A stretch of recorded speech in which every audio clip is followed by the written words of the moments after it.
പുരാതന കഥകൾ എന്നൊരു പ്രയോഗം 24 സങ്കീർത്തനത്തിലുണ്ട്. അതിനെക്കുറിച്ചും കൂടെ നമുക്കൊന്ന് ധ്യാനിക്കാം.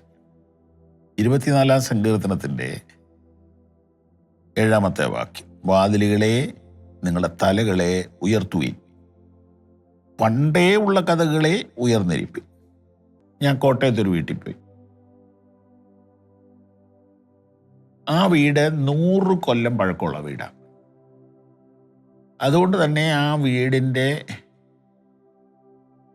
മട്ടും ഭാവവും കതകും കസേരകളും ജനലുകളും മുറികളും എല്ലാം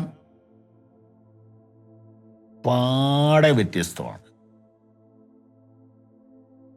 അപ്പോൾ കുറച്ചൊക്കെ അവർ മോഡിഫിക്കേഷൻ വരുത്തിയെന്ന് അമ്മച്ചി പറഞ്ഞു. വലിയ വരാന്തയുണ്ടായിരുന്നു, ആ വരാന്തയെ കെട്ടി അടച്ച് വെക്കുക, ഇപ്പോൾ സിറ്റ് ഔട്ടാക്കി. പക്ഷെ നമ്മളൊരു ആശുപത്രിയിലോട്ട് കയറി ചെല്ലുന്ന പോലെ ഇങ്ങനെ നിരനിരയായിട്ട് വാതിലുകളും റൂമുകളുമാണ്. ഇപ്പം കാലം മാറിയിട്ട് ഡിസൈനിങ് എന്ന് പറയുന്നൊരു വലിയ പണിയുണ്ട്. ആർക്കിടെക്ചറൽ എൻജിനീയറിങ്ങിൽ തന്നെ നല്ല വൈദഗ്ധ്യമുള്ളവരുണ്ട്. അവർ 1 സെൻറ്റിനകത്തോ 5 സെൻറ്റിനകത്തോ ഒക്കെ അസാധാരണ സൗകര്യങ്ങളോടുകൂടെ ചെലവ് ചുരുക്കി മോഡേൺ വീടുകൾ ഡിസൈൻ ചെയ്തു തരും. ഇഷ്ടികയും കല്ലും സിമൻറ്റും കമ്പിയും ഒക്കെ തന്നെയാണ് സംഭവമെങ്കിലും ഡിസൈനിങ്ങിൽ ഭയങ്കര വ്യത്യാസമുണ്ട്. അപ്പോൾ ഈ പണ്ടേ ഉള്ള വീടുകൾക്ക് ഡിസൈനിങ്ങിൽ പോരായ്മയുണ്ടെന്ന് ന്യൂജൻകാർക്ക് തോന്നിയാലും പഴമയുടെ പാരമ്പര്യവും സൗന്ദര്യവും അത് വേറൊന്നാണ്. അപ്പോൾ പഴമയെ സ്നേഹിക്കുന്ന ആളുകൾ ഇപ്പോഴും ഉണ്ട്. അതിൽ 1-ാം സ്ഥാനം ഇംഗ്ലണ്ടിലാണെന്നാണ് എനിക്ക് തോന്നുന്നത്. ഇംഗ്ലണ്ടിൽ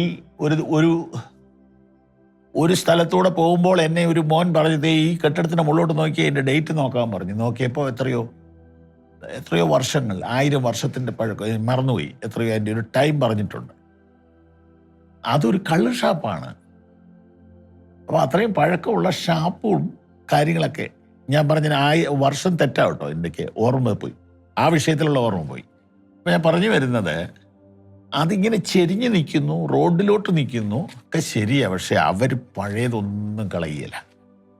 പക്ഷെ ദൂരക്കാഴ്ച ഉള്ളത് കൊണ്ട് തന്നെ റോഡുകൾക്ക് വീതിയുണ്ട്. അതുകൊണ്ട് 2 വണ്ടിക്ക് ഈസി ആയിട്ട് കടന്നു പോകാം. അപ്പോൾ പഴമകളെ സംരക്ഷിക്കുന്ന ആളുകൾ, ബക്കിംഗ്ഹാം പാലസൊക്കെ അതിൻ്റെ ഉദാഹരണങ്ങളാണ്. നമ്മുടെ നാട്ടിലും 5 തലമുറ 10 തലമുറയായിട്ടൊക്കെ താമസിച്ചു പോരുന്ന വീടുകളുണ്ട്.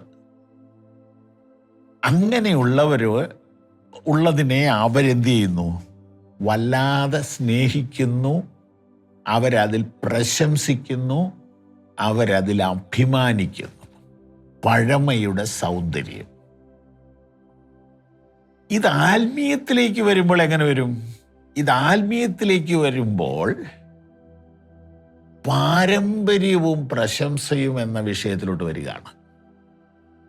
അതിനെക്കുറിച്ച് തിരുവെഴുത്തിൽ നിന്ന് ഇങ്ങനെ നമുക്ക് വായിച്ചെടുക്കാം.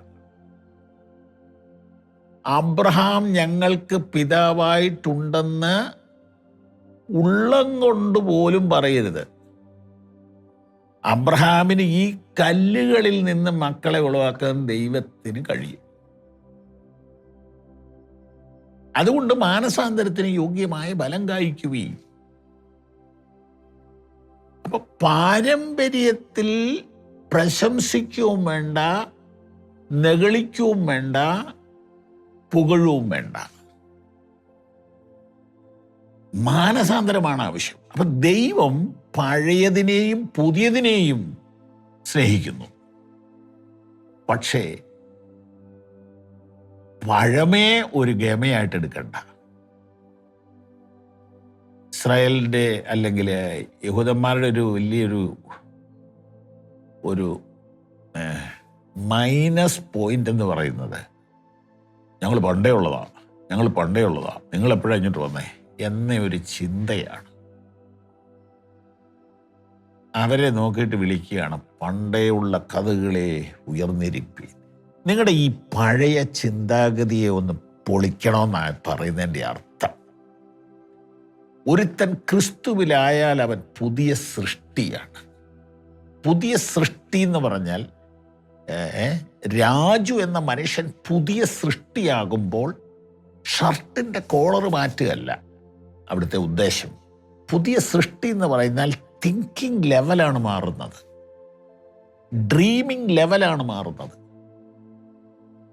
കമ്മ്യൂണിക്കേഷൻ ലെവലാണ് മാറുന്നത്.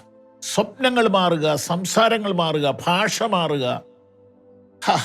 എന്താണ് പുതിയ നിയമത്തിൻ്റെ ആശയം? ഹല്ലേലൂയ.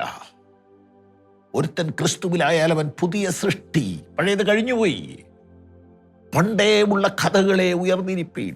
നിങ്ങൾ എത്ര പഴമയുള്ളവരാണെങ്കിലും അത് നിങ്ങളെ ദൈവരാജ്യത്തിൽ എത്തിക്കില്ലല്ലോ. അതുകൊണ്ടല്ലേ ക്രിസ്തു ലോകത്തിലേക്ക് വന്നത്. അതുകൊണ്ട് നമുക്കൊരു പുതുമയ്ക്കായി സമർപ്പിക്കാം. ഒരു പ്രാവശ്യമല്ല, അനുദിനവും പുതുക്കി ജീവിതത്തെ സമർപ്പിക്കാം. God bless you.